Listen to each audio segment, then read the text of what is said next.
শুভ দোল পূর্ণিমা বন্ধুরা, সবাইকে জানাই শুভ দোল পূর্ণিমার অনেক অনেক শুভেচ্ছা। সবার জীবন রঙিন হয়ে উঠুক, সবার যেমন চাও রকমারি জীবন হোক, সবার খুব একঘেয়ে জীবন কেটে যাক। কেউ পশু পাখিকে রং লাগিও না, ওদের চাটলে অসুবিধা হয়। চেটে যখন পরিষ্কার করে এমন কিছু করো না যেটা তোমার শুভ কর্মের জায়গায় যেটা পাপ কর্মে চলে যায়। রং খেলাটা কিন্তু একটা শুভ খেলা, কিন্তু মাত্রা অতিরিক্ত বা সংযম ত্যাগ করে সেটাকে গায়ের জোরে, যেহেতু তুমি ঠাকুরকে প্রসাদ বা খুব ওই করছো, ও পূজা করছো বলে যা খুশি তাই করে ফেলি, সেটা কিন্তু করো না। সেটা কিন্তু পাপ কর্মেই চলে যাবে। জানোই তো, সিঁড়ি দিয়ে ওপরে ওঠা কষ্ট, অর্থাৎ পুণ্য সঞ্চয় কষ্ট। ক্যালোরি যখন তুমি বার্ন করো, এক ক্যালোরি তোমার বার্ন করতে তোমার যা খাটনি খাটতে হয়, তোমার কিন্তু একটুখানি এক কাপ চাও খেতে হবে না, 2 সিপ চা খেলে কিন্তু তার 10 গুণ বেশি ক্যালোরি চলে আসে শরীরে। সুতরাং ভালো কাজে কিন্তু কষ্ট বেশি, খারাপ কাজ অধঃপাতে যাওয়া পাপ কর্মে কিন্তু মানে যখন তখন হয়ে যায়, যেমন তেমনভাবে হয়ে যায়, অনেক বেশি পরিমাণে হয়ে যায়। তাই পুণ্য করতে গিয়ে পাপ করো না, ঠিক আছে? পশু পাখি হচ্ছে তোমার চরিত্র কীরকম তার আয়না। তুমি ওর সাথে যা ব্যবহার করছো, এটাই হচ্ছে তোমার আদর চরিত্র। আর এরপরে তুমি মানুষের সাথে কি ব্যবহার করছো না করছো, সেটা হচ্ছে কন্ডিশন বেসড। যখন মানুষের দুর্বল শরীর, তখন তুমি তার সাথে সেই খারাপটাই করবে। দুর্বল মাথা দুর্বল শরীরের সাথে, এটা কিন্তু জানবে।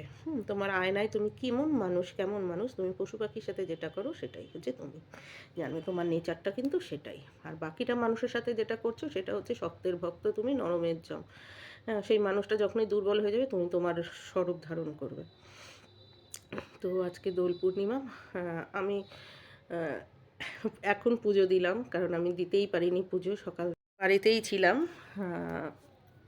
মাকে প্রণাম করেছি সকালবেলা পায়ে আবির দিয়ে, কিন্তু মা বলছে পুজো না দিয়ে তুই দিলি। আমি সবসময় দোল পূর্ণিমায় গিয়ে দিয়ে আসি, কিন্তু এইবারই হয়নি, কারণ আমার শরীর ভীষণ খারাপ ছিল। এবার শিব পূজাও করতে পারিনি, সব রেডি করে আর করে উঠতে পারিনি। এবার দোল পূর্ণিমাতেও যেতে পারিনি, আগের দিনও যেতে পারিনি, মা কালীকেও দিতে পারিনি, কাউকে কিছু দিতে পারিনি। হ্যাঁ, তারও আগে কিন্তু মা কালীকে পুজো দিয়ে এসেছি কয়দিন আগে। হ্যাঁ, কিন্তু দোল পূর্ণিমার আগের দিন আর আমি যেতে পারলাম না, কারণ আমার প্রচণ্ড যে ভাইরাল, যে এখন ইনফ্যাক্ট ভাইরাল যে হাঁচি সেটা আসছে, ঠান্ডা কোল্ড কাফ, সেটা শুরু হয়ে গেছিলো। প্রচণ্ড অ্যালার্জি উঠে গিয়েছিলো নাক কান গলার, যেটা ইএনটি অ্যালার্জি বলে। হাঁচি কাশি দিতে দিতে আমি পারছিলাম না, তারপর জ্বর এসে গেছিলো।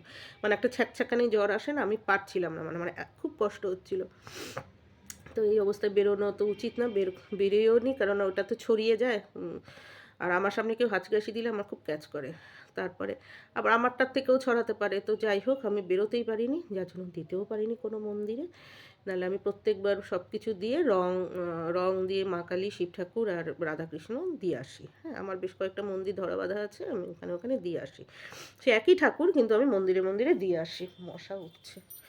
হ্যাঁ, তারপরে দিতে পারিনি। সারাটা রাত আমার খুব কষ্টে গেছে শরীর, দেখেই বুঝতে পারছো শরীরটা খুব কষ্টের, মানে কেমন হয়ে রয়েছে। তারপরে মানে নাক কান জ্বলা, কানের অস্বস্তি, কান কটকট করছে, নাক গলা, মানে গলায় ঢোক গিলতে পারছে না, ওই ব্যথাটা না, কেমন একটা জ্বলুনি ব্যথা হয় না, সেরকম। মানে সে অস্বাভাবিক ব্যাপার। এই গরম লাগে, এই ঠান্ডা লাগে। হ্যাঁ, মানে ঘামছে, এদিকে আবার ঠান্ডাও লাগছে ভিতরে, কেমন একটা লাগছে শরীর, মানে খুব অস্বস্তিকর। আর আর তারপরে ক্যালপল খেয়ে নিয়েছিলাম। তারপরে ক্যালপল খেয়ে তো শরীর দুর্বল হয়ে যায়, বোধহয় ঘুম পেয়ে গেছে, ঘুমিয়ে পড়েছি, টেরও পাইনি।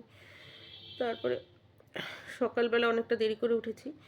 তারপরে উঠে মানে আমি তারপরে কোনো কাজ করিনি বলতে পারো। অন্যদিন যেমন সকালবেলা উঠেই আমার ঘরের বাসি কাটানো, বলতে পারো সবজি কাটাও হয়ে যায়, কাপড় জামা তো ধুয়ে মেলেও দিই, সে মনাকে খাবার দিয়ে বাইরের ডগাগুলিকে খাবার দেওয়া হয়ে যায়। আজকে আমি কিচ্ছু করতে পারিনি। আমি উঠেছি বোধহয় 9টা, তাও মা ডেকে তুলেছে, সে চা খাবো, উঠতেই পারছিলাম না। দেখো না, এখনও ঘাম ঘাম, হাত পা গরম ছ্যাঁক করছে। তারপরে শুধু ঘুমাচ্ছি, একটুখানি কর্নফ্লেক্সকে আবার ঘুমিয়ে পড়েছি। তারপরে উঠে আজকে ভাত টাত খাইনি, পূর্ণিমা। আর গা হাত পা ব্যথাও করছিল, জ্বরের জৌরা ব্যথা বলে না, জরুয়া না জৌরা ব্যথা। ক্যালপল প্যারাসিটামলটা খেলে যেটা কমে, সেই হিসেবে এখন কম আছে, কিন্তু মাথা চোখ ফেটে যাচ্ছে, বুঝেছো তো। তারপরে অ্যালার্জেটিক সর্দি কাশিটা একটু কমেছে, অ্যালার্জেটিক সর্দির দিকটা কমেছে, মানে বোঝা যাচ্ছে আছে, কিন্তু কমেছে, ব্যথাটাও তাই। মানে ক্যালপলের ডোজের ইয়েটা পাওয়ারটা কমে গেলেই আবার এসে যাবে, মানে ওর সেটা কমে গেলেই আবার এসে যাবে। তো ওর জন্য কিচ্ছু করতে পারিনি। তারপর সন্ধ্যাবেলা আমরা কি মনটা খচখচ করছে, তারপর বেরোলাম একটু যে রুটিও আনা যাক। রুটি আমার বাড়ির সামনে, তো যদি মায়ের মোবাইলটাও একেবারে রিচার্জ বন্ধ হয়ে গেছে, রিচার্জ না করলে আমার খুব অস্বস্তি লাগে মোবাইলে, তাও সেটা আমার বাড়ি থেকে একটু দূরে পড়ে, সেখানে গেলাম। তখন ওখানে মিষ্টির দোকান ছিল, একটু মিষ্টি আনলাম, একটু ঠাকুরকে, আমার বাড়ির ঠাকুরকেও তো দিতে হবে না। তো বাবা আছে, ঠাকুমা আছে, এদের ছবি আছে, দিদা আছে, তারপর মানে ঠাকুরদা, এদেরকেও তো দিতে হয়। বললাম না আমি কিচ্ছু ছোঁয়াতে পারিনি। তারপর সন্ধ্যাবেলা হাত মুখ ধুয়ে এই যে করে টোরে এই এসে আবার হাত মুখ ধুয়ে টুয়ে এই নাইটিটা পরে একটা আজকে নতুন নাইটিটা উদ্বোধন করলাম, কচি কলা পাতা। অনেক দিন ধরে পরার শখ ছিল, আর পরে উঠতে পারছিলাম না, তো একটা ভালো দিনে পরে নিলাম। তারপরে এদের পায়ে আবির ছুঁয়ে, ছবিতে আবির ছুঁয়ে মিষ্টি আনলাম। আর তারপরে আমার শিব ঠাকুর আছে, গণেশ ঠাকুর আছে, মানে অনেক ঠাকুর মা রেখেছে, ক্যালেন্ডার দিয়ে বলো, এই দিয়ে বলো, ওই দিয়ে বলো, শোকেসের উপরে। তারপর শোকেসের ভিতরে ভর্তি ঠাকুর, এর ভিতরে ওই মেলার থেকে আনা এরকম থাকে না মাটির ঠাকুর বিভিন্ন, সেরকম মানে আমার মেলার থেকে খুব পাখি এইসব মাটির আগে যে বিক্রি হতো ওগুলো আনার খুব মানে একটা হ্যাবিট ছিল, খুব ভালো লাগতো। এখন তো দামি দামি মেলা, ওই যে বুড়ো মানুষরা নিচে নিয়ে নিয়ে বসতো, এখন তো অনেক দাম, আগে তো 2 টাকা 3 টাকা এরকম ছিল। তো ওইসব শোকেসের মধ্যে রাখা। তারপর কোথাও বেড়াতে গিয়েছি, ওই যে হাতে হাতে দিয়ে যায় না নিন নিন করে ট্যুরিস্টদেরকে, কমিয়ে বাড়িয়ে কেনে সেগুলো। তোমরা দেখেছো সবই, ওই বইয়ের পাতার মতো বিভিন্ন ঠাকুর থাকে। হ্যাঁ, সব জায়গায় পাওয়া যায়, কালীঘাটেও পাওয়া যায়, দক্ষিণেশ্বরেও পাওয়া যায়। আবার তুমি অন্য প্রভিন্সে যাও সেখানেও পাওয়া যায়, এগুলো এরকমই। হ্যাঁ, এখানে যেমন মা কালীর শপ পাবে কালীঘাটে, দক্ষিণেশ্বরে মা কালীর, দক্ষিণাকালীর শপ পাবে, তারকেশ্বরে তারকেশ্বরের কালী, তারকেশ্বরের ঠাকুরের শপ পাবে, যেমন বুঝেছো। আবার তুমি পুরীতে যাও, সেখানে জগন্নাথ দেবের শপ পাবে, এরকম ব্যাপারটা। মানে তীর্থক্ষেত্রে সেখানকারই যা সব পাওয়া যায় সেরকম আছে সেখানে। তারপর সেখানে মিষ্টি দিলাম, বাবা ঠাকুমা এদেরকে দিলাম, মিষ্টি দিলাম। তারপরে মার জন্য রুটি টুটি নিয়ে এসে ওই যে হাত মুখ ধুয়ে তারপরে এই নাইটিটা আজকেই পরে নিয়েছি। আজকে ভালো দিন, একটু পরে নিই, তারপর আবার ছেড়ে ফেলবো।